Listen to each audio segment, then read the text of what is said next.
For all of my past dating experiences, couldn't be vulnerable. For most of all of our past dating experiences, couldn't be vulnerable. So you say to yourself, why am I going to be vulnerable with the next person? They're just going to leave me again. When you're vulnerable with people and they run away, when people start to run away from you, let them run and ask yourself, why do I need them to stay?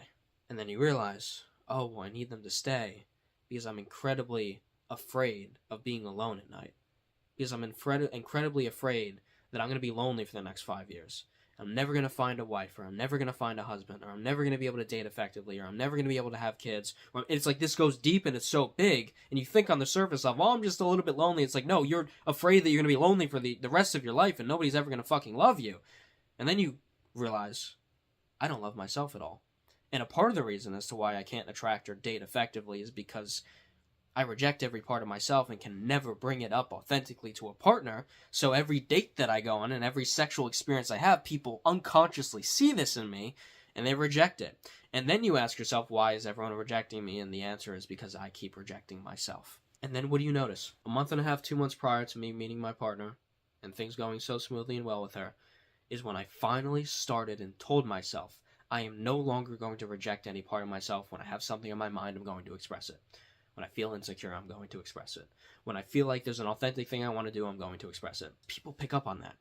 Either they consciously notice it, oh, this person's really authentic, or it's what most of the time is like there's a little mystery to it. We've all met people and we're like, there's something about this person. Like, they seem like really cool, or they seem really interesting. And sometimes you can't even put your finger exactly on what it is, but there's something there. This is your brain picking up on it. Picking up on them and their radical authenticity.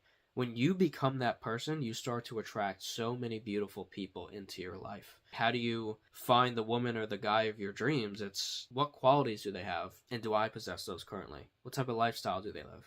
Do I do that? How accepting are they of other people? Am I accepting of other people? Once you create that version of you, when you meet that person, you guys are in tune with each other. What happens if you desire that dream partner and you are nothing that resonates with them? They reject you over and over again. And you can even like go to the extent of like, well, I did what like people were telling me to do. Like, I identified what I want in a partner and like what I should do and what we should talk about together, blah, blah, blah. It's like, yeah, you did all that and you embodied none of it for yourself. One of my friends, Kenny, who's a dating coach, talks about it. He's like, whenever women or people you are romantically interested in keep rejecting you, ask yourself the simple question of, would I date me? The answer to that question may be horrifying when you ask it. No, I don't like that I'm addicted to drinking. No, I don't like that I have this thing that's I feel like is wrong with me. If I had a daughter, would I want her to date someone like me? The answer is no. Who would I want my daughter to date? What qualities does he need to have? What does he do with his life? Become that person. And then suddenly one day you walk into a room and you meet the woman that is directly in tune with you. And that's what happened for me.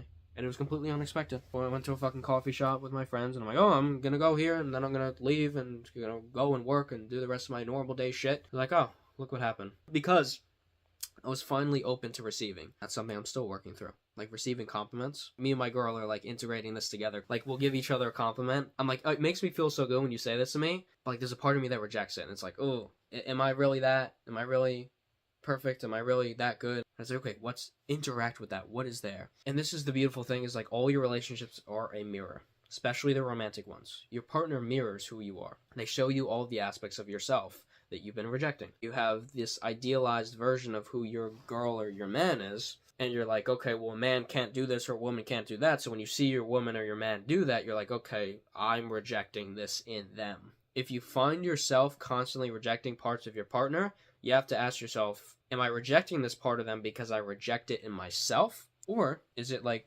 breaching a core value where it's like we just don't align? And then from there, you ask yourself, why am I staying?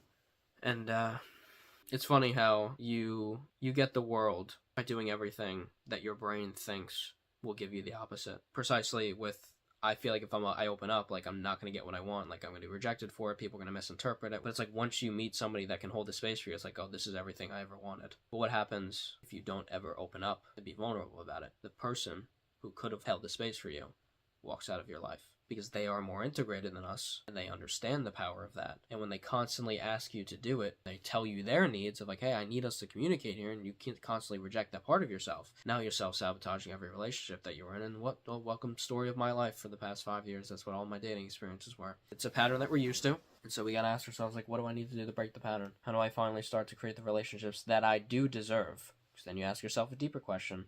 I feel like I can't be vulnerable. Do I feel like I deserve the space to be even help for me? You may find the answer is, I don't really know. Do I deserve that? Do I think I'm a like I work with some men that are like I kind of think I'm a bad person. You feel like you're a bad person, and you're seeking love.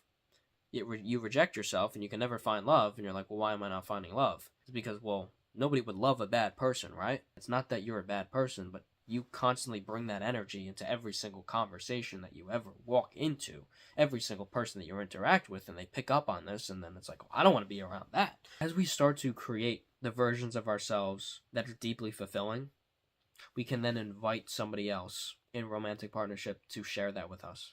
But until we do that, we can never have it. Until we do that, constantly attract women and men that reject you. Because what? You were rejecting yourself.